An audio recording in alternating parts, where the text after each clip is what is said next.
باللہ من الشیطان الرجیم بسم اللہ الرحمن الرحیم۔ جیسا کہ رمضان ہے اور آج کا عنوان دعاؤں کے متعلق ہے، نبی صلی اللہ علیہ وآلہ وسلم کی دو دعائیں جو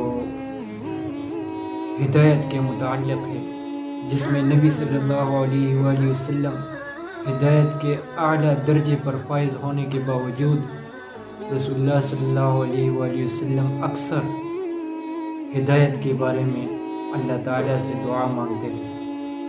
تو اس میں ایک دعا تو ہے اللہم مصرف القلوب صرف قلوبنا الی طاعتک۔ یہ حدیث شریف میں ہے عن عبداللہ بن عمر بن العاص رضی اللہ عنہ کہ نبی صلی اللہ علیہ وآلہ وسلم سے ہم نے سنا کہ بنی آدم کے ابن آدم کے تمام آدم کے بیٹوں کے قلوب جو ہیں، ان کے دل جو ہیں، وہ اللہ تعالیٰ کی دو انگلیوں بین اصبعین، اللہ تعالیٰ کی دو انگلیوں کے درمیان ایسے ہیں جیسے کہ قلب واحد، ایک دل۔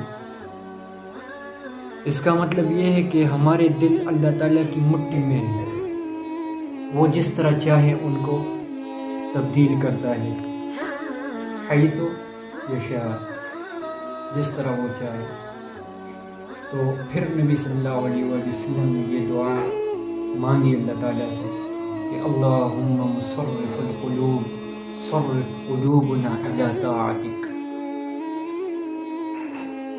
تو یہ دعا جو ہے اللہم مصرف القلوب صرف قلوبنا الی طاعتک، یہ دعا جو ہے اس کے معنی ہے کہ اللہم مصرف القلوب، اے ہمارے رب، اے دلوں کو پھیرنے والے، صرف یصرف تصریف، پھیرنا، اے دلوں کو پھیرنے والے، صرف قلوبنا، ہمارے دلوں کو پھیر، الی طاعتک، اپنی تابعداری پر ہمارے دلوں کو پھیر۔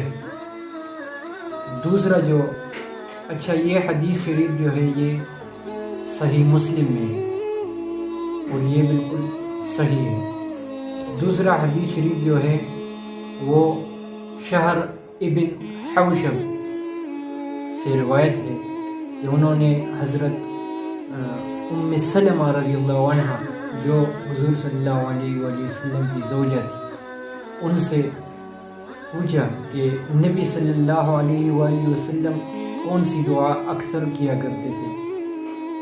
ما کان اکثر دعاء رسول اللہ صلی اللہ علیہ وآلہ وسلم۔ تو ام سلمہ رضی اللہ عنہ نے فرمایا کہ کان اکثر دعائه، ان کی اکثر دعا تھی یا مقلب القلوب ثبت قلبی علی دینک،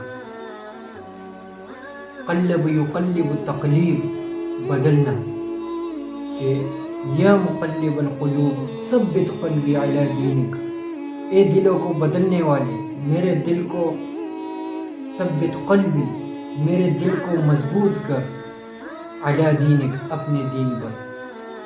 تو یہ روایت جو ہے یہ ترمذی کی روایت ہے، اور یہ دونوں دعائیں جو ہیں وہ نبی صلی اللہ علیہ وآلہ وسلم نے مسلسل مانگی ہیں، صبح و شام مسلسل، کہ اے اللہ، اے دلوں کو پھرنے والے، ہمارے دل کو اپنے دین پر مضبوطی سے رکھ دے۔ تو یہ دونوں دعائیں نبی صلی اللہ علیہ وآلہ وسلم کی مسلسل دعائیں تھی۔ تو اس رمضان میں جتنا ہو سکے یہ دعائیں ہم کریں تاکہ اللہ تعالیٰ سے وہ تعلق اور وہ کنیکشن جو ہے وہ مضبوط ہو جائے۔ جزاک اللہ۔